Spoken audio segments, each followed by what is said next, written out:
आप सभी को जय यीशु की। जैसे कि लगातार हम हर हफ्ते आपसे मिलते हैं, तो इसी श्रृंखला में मैं आज आपको नया पाठ पढ़ाऊंगी जिसका शीर्षक है कलीसिया और क्रिस्ती एकता।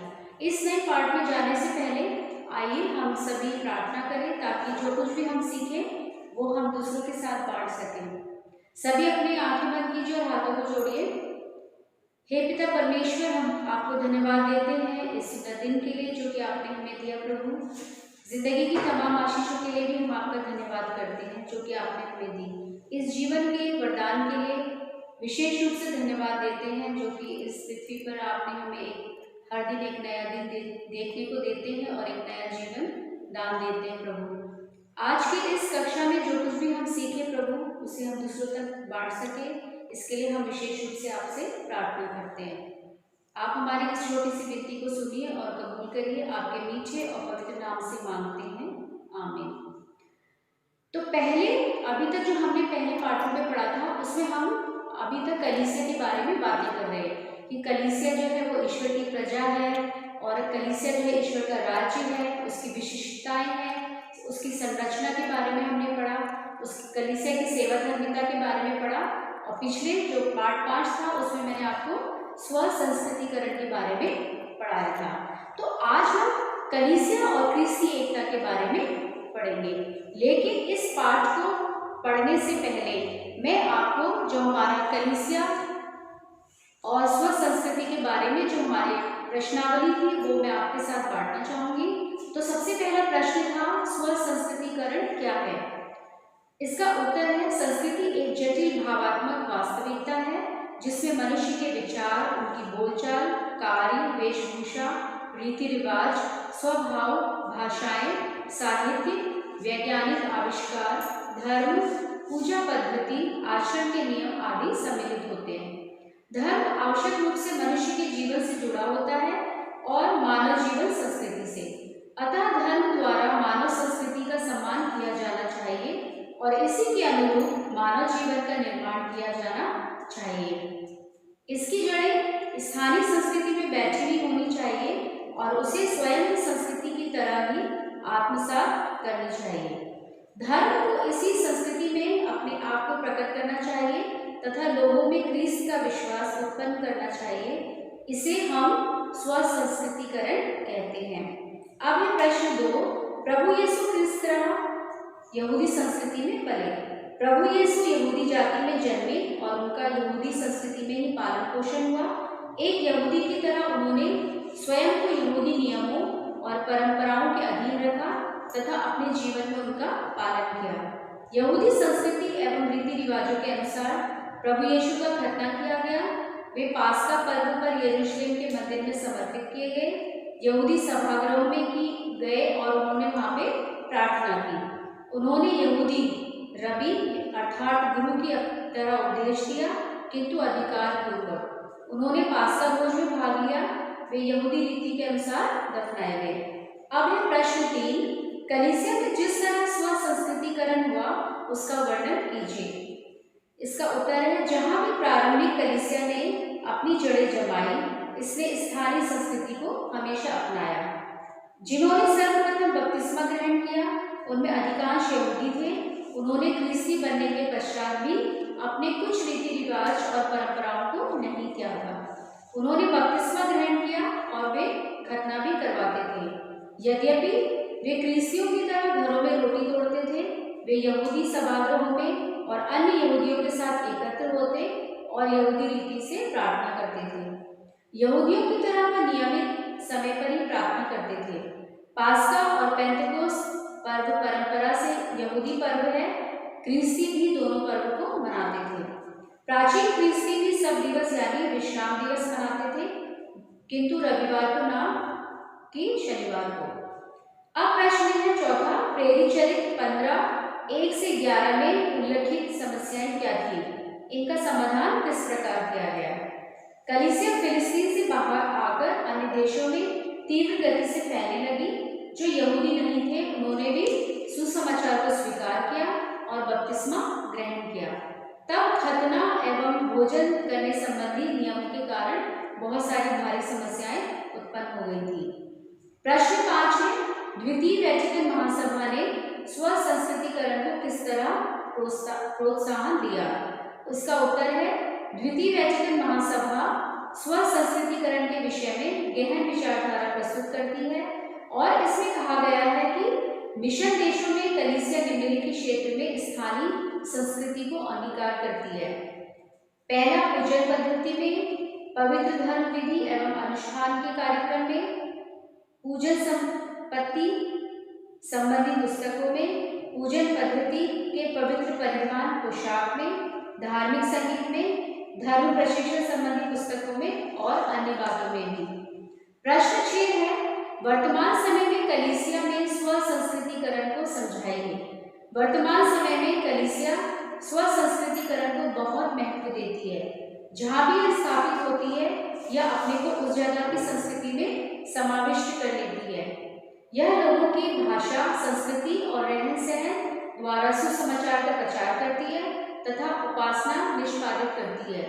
धार्मिक संगीत और कला, गिरजाघरों की वास्तुकला, पूजा परिधान, धर्म विधि और अनुष्ठान निर्देश, धर्म संघों की वेशभूषा तथा जीवनचर्या भी स्थानीय संस्कृति के अनुकूल अंगीकृत की गई है। सबसे लास्ट प्रश्न है आपके सामने, प्रश्न 7, आपका स्व संस्कृतिकरण प्रक्रिया में क्या योगदान है? इसका उत्तर है, स्व संस्कृतिकरण कोई नव परिवर्तन नहीं है जिसे हम पर थोपा जाए, न ही लोगों की आत्म विस्मृति हेतु अपनाई गई है या कोई चाल है और न ही यह लोगों को आकर्षित करने हेतु अपनाई गई कोई नीति है। इनके विपरीत यह कलीसिया के लिए आवश्यक रूप से स्वाभाविक प्रक्रिया है। कलीसिया ने सब निर्धारित किया है कि उपासना पद्धति में नव परिवर्तन तब तक न किया जाए जब तक कि कलीसिया के हित में ये यथार्थ तथा निश्चित रूप से उपेक्षित न हो।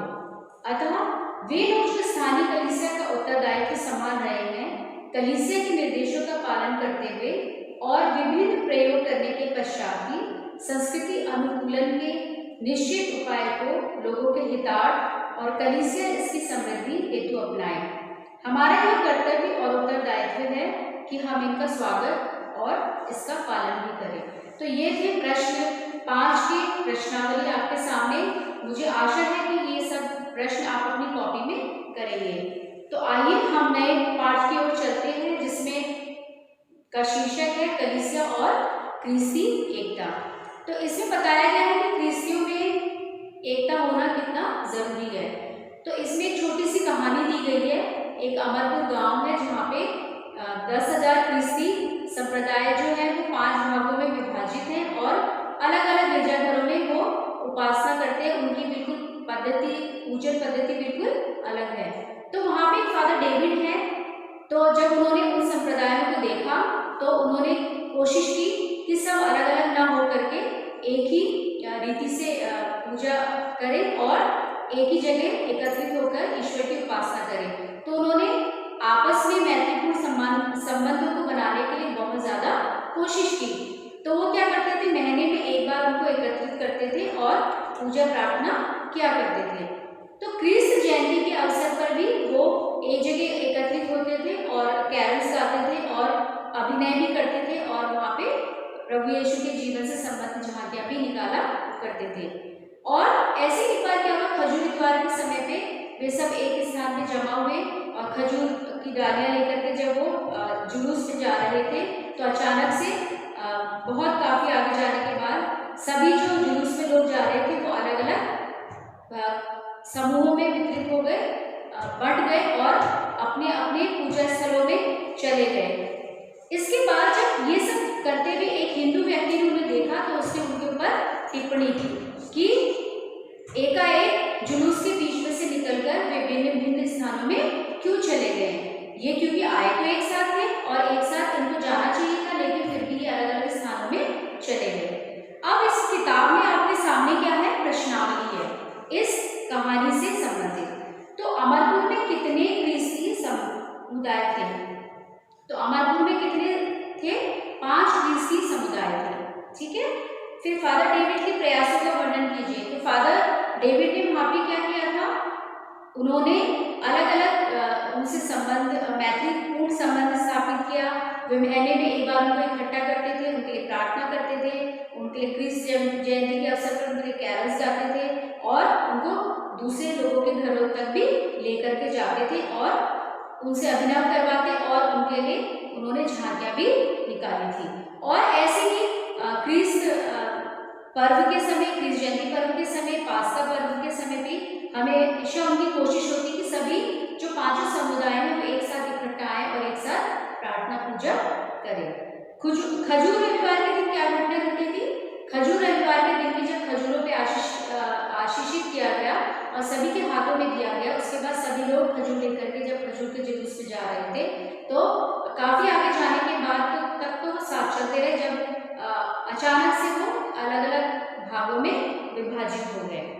तो हिंदू भाई द्वारा पूछे गए प्रश्न का आप क्या उत्तर देंगे? उसने कहा था कि इन सब लोगों को क्या हो गया है और ये अभी तक तो एक साथ जुलूस में आए थे और इसमें से निकल कर के अलग अलग स्थानों पे क्यों चले गए? तो इस घटना से हम उस हिंदू व्यक्ति के सामने एक उदाहरण पेश करते हैं कि हम कृषियों में क्या है, एकता का अभाव था, इसी वजह से वो अलग अलग ग्रुपों में जाकर के बट गए। क्या आपके गांव कस्बे में कई कृषि समुदाय हैं? वे कौन कौन से हैं? तो हमारे गांव कस्बे में आप पता करेंगे कि कितने कृषि समुदाय हैं और वो कौन कौन से हैं। तो अब इस शॉर्ट जो हमारे सामने जो छोटे प्रश्न उत्तर दिए गए थे उसके बाद हम देखते हैं कि पल्लियों में भी, आजकल की जो पल्लियों में हम देखते हैं अलग अलग कृषि समुदाय पाए जाते हैं और हर एक अलग अलग तरीके से अपनी धर्म विधि की क्रियाएं करता है और ईश्वर की उपासना करता है। प्रत्येक समुदाय अपने अपने शैक्षणिक संस्थाओं को चलाते हैं, अस्पतालों को चलाते हैं और समाज सेवा के केंद्र भी चलाते हैं। तो प्रभु यीशु ने कलीसिया जो स्थापित की थी, उन्होंने कभी भी नहीं चाहा था कि उनमें कोई विभाजन हो, वो अलग अलग हो जाए। उनका हमेशा से यही रहा था कि सभी प्रभु परमपिता परमेश्वर की आराधना एक साथ करें। तो प्रभु यीशु ने जो कलीसिया स्थापित की, आज हम देखते हैं कि उन कलीसियाओं में अलग अलग संप्रदाय बन गए हैं और इसका क्या कारण है? तो जो हमारी प्रारंभिक कलीसिया थी उसका जो जिक्र है हम पढ़ते हैं पहला कुरिन्थियुस के नाम जो पहला पत्र है उसके 30 अध्याय के 4, 6 और 7वें वाक्यांश में। ये आपको नए व्यवस्था में मिलेगा जो पेज नंबर 254 में है। तो ये मैं आपके सामने पढ़ करके बताऊंगी। जब कोई कहता है मैं पौलुस का हूँ और कोई कहता है मैं अपोलोस का हूँ, तो क्या यह निरे मनुष्य जैसा आचरण नहीं है? मैंने पौधा रोपा, अपोलोस ने उसे सींचा, किंतु ईश्वर ने उसे बड़ा किया। ना तो रोपने वाले का महत्व है और ना सींचने वाले का, बल्कि वृद्धि करने वाले अर्थात ईश्वर का ही महत्व है। तो हम ये देखते हैं कि जो प्रभु यीशु ने जो कलीसिया का निर्माण किया था, उस कलीसिया को अलग तरीके से लोगों ने अपने अलग अलग तरीके से संप्रदायों में बांट दिया। तो प्रारंभिक कलीसिया में भी ऐसे लोगों ने विभाजन किया था। वो क्या करते थे, कृषि समुदाय में जो भी नेता उनको पसंद करते थे वो उसी के साथ उसी का अनुसरण करने लग जाते थे। संत पौलुस ने इसकी घोर निंदा की। उन्होंने कहा कि सिर्फ ईश्वर ही है जिसने इस कलीसिया की रचना की है और वही शिक्षाओं का स्रोत है, वही सम्मान और महिमा का पात्र है, अन्य कोई भी नहीं हो सकता। इसके बाद कलीसिया के इतिहास में समय समय पर कई अपसिद्धांत अर्थात गलत शिक्षाएं और गलत सिद्धांत प्रकट हुए। उन सिद्धांतों के खिलाफ निंदा की गई और संत पापा द्वारा उनमें सुधार भी किया गया। अब हम देखते हैं कलीसिया में कैसे विभाजन हुआ। तो प्रारंभ से ही कलीसिया में कुछ तनाव और विभाजन रहा। 11वीं शताब्दी में हम देखते हैं कि एक भारी विच्छेदन हुआ और कलीसिया 2 वर्गों में विभाजित हो गई। तो पहला था पश्चिमी कलीसिया और दूसरा था पूर्वी कलीसिया। तो फिर एक विभाजन पश्चिमी कलीसिया में हुआ। पहला क्या हुआ, कलीसिया में 2 विभाजन हुए, पश्चिमी कलीसिया और पूर्वी कलीसिया। उसके बाद पश्चिमी कलीसिया में भी विभाजन हुआ। तो उसमें जो मार्टिन लूथर थे जो कि एक कैथोलिक पुरोहित थे, उन्होंने इस कलीसिया के जो विरुद्ध जो था विद्रोह किया और उन्होंने कलीसिया के धर्म सिद्धांतों के विपरीत अपने सिद्धांतों का प्रचार किया। तो वो क्या थे, ये हम देखते हैं कि मानव केवल विश्वास द्वारा मोक्ष की प्राप्ति कर सकता है। पवित्र प्रकाशना जो केवल पवित्र बाइबल में ही निहित है। धार्मिक परंपराएं जो हमारी वो अर्थहीन है। बपतिस्मा और यूक्रिस्ट ही सच्चे संस्कार है और यूक्रिस्ट एक पवित्र भोजन मात्र है। संत पापा को विश्वजनीन कलीसिया पर कोई अधिकार नहीं है। तो इन सब बातों से बहुत सारे आपसी मतभेद हो गया। उसके बाद जो संत पापा दशम मार्टिन लूथर को रोकना चाहते थे और उन्होंने उनकी बातों को नहीं माना, तो उन्होंने 1521 में उन्हें धर्मच्युत कर दिया, मतलब धर्म से अलग कर दिया और अपनी कलीसिया से बहिष्कृत कर दिया। तब लूथर ने क्या किया, स्वयं की कलीसिया प्रारंभ की, जिसका जर्मनी में बहुत तेजी से विकास हुआ और वे सभी लूथरन या सुधारवादी कहलाए। हेनरी अष्टम ने स्विट्जरलैंड, जिगुली, कैल्विन और इंग्लैंड में अपनी अपनी कलीसियाओं की स्थापना की। इन कलीसियाओं में भी आगे जाकर विभाजन हुआ और आज अनगिनत क्रिस्ती संप्रदाय हमें देखने को मिलते हैं। तो क्रिस्त द्वारा रचित या स्थापित कलीसिया में क्या हुआ, कई विभाजन किए गए और इस वजह से बहुत बड़ी त्रासदी हुई और जिसमें अनेक भ्रांतियां हुई, संशय स्थापित हो गए और बुराइयां उत्पन्न हो गई। तो प्यारे बच्चों, जो आज मैंने आपको पढ़ाया कलीसिया और क्रिस्ती एकता के बारे में, जिसमें मैंने आपको एक अमरपुर के छोटे से गांव की कहानी बताई जिसमें 5 क्रिस्ती समुदाय थे। तो फादर डेविड आए और उन्होंने वहाँ पर उनमें सुधार लाने की कोशिश की, उनमें मैत्रीपूर्ण संबंध स्थापित किया और उन्होंने ईश्वर के विश्वास को तो प्रकट किया, लेकिन उसको वो अपना नहीं सके और फिर से अलग अलग भागों में विभाजित हो गए। फिर उसके बाद मैंने आपको प्रारंभिक कलीसिया के बारे में बताया, जिसमें कि जिसका विवरण हमें पहला कुरिन्थियों पत्र में मिलता है, जिसमें कि अलग अलग कलीसियाओं के अपोलोस और पौलुस की कलीसिया के बारे में बताया गया। उसके बाद हम देखते हैं कि कलीसिया में कैसे विभाजन हुआ और फिर 2 कलीसियाएं बन गई, पश्चिमी कलीसिया और पूर्वी कलीसिया। लेकिन जब थोड़े समय के बाद हमने देखा कि पश्चिमी कलीसिया में भी विभाजन हुआ और वहाँ पे जो एक हमारे पुरोहित थे कलीसिया के कैथोलिक कलीसिया के जो पुरोहित थे मार्टिन लूथर, उन्होंने सभी जो नियम कानून थे उसके विरुद्ध उन्होंने अपनी आवाज़ उठाया और उन्होंने अपना एक नया कलीसिया स्थापित की और उसका नाम जिन्होंने उसको अपनाया वो लूथरन कहलाए और सुधारवादी भी कहलाए। लेकिन उसके बाद ऐसे धीरे धीरे हेनरी अष्टम ने स्विट्जरलैंड और अन्य स्थानों पर अलग अलग कलीसियाओं को स्थापित किया। तो इस तरह से हम ये देखते हैं कि प्रभु ने जिस कलीसिया का निर्माण किया था उस कलीसिया में इतनी सारी त्रासदी हुई, भ्रांतियां उत्पन्न हो गई, लोगों में संशय बन गया कि हमें प्रभु क्रिस्त को मानना चाहिए या उनके संस्कारों को अपनाना चाहिए या नहीं। तो मुझे आशा है कि ये जो पार्ट 6 का जो कलीसिया और प्रभु क्रिस्ती एकता है वो आपको समझ में आया होगा। इसके दूसरे भाग में मैं आपको पाठ के अन्य बातों के बारे में आपको पढ़ाऊंगी, तो आप इसको तब तक पढ़िएगा और पाठ का हमेशा वाचन करते रहिए। और जो मैंने आपको प्रश्न उत्तर दिए हैं पहले पाठ के, पाठ 5 के, उसे आप अपनी कॉपी में करेंगे और उसको पढ़ेंगे। तो इसी तरीके से आप हमेशा पढ़ाई भी करते रहिए और प्रभु के द्वारा बताई गई उनकी शिक्षाओं पर चलिए। और मेरी हमेशा से आपसे प्रार्थना है कि अपनी प्रार्थनाओं में जो इस समय हमारे देश की भयावह स्थिति है कोविड-19 को लेकर के, हम सभी बहुत परेशान हैं। हम अपने जो एक हमारा दैनिक जो रूटीन था उस रूटीन से हट करके हम बिल्कुल अलग हो गए हैं। तो प्रभु से प्रार्थना कीजिए ताकि जल्दी से जल्दी ये समस्या जो यहाँ पे खत्म हो जाए, पूरे विश्व में खत्म हो जाए और हम अपने पुराने जीवन में फिर से लौट सके। तो तब तक के लिए आप सुरक्षित रहिए, अपने माता पिता के संरक्षण में रहिए और इसी में प्रभु यीशु में अपने जीवन को बिताते रहिए। तब तक के लिए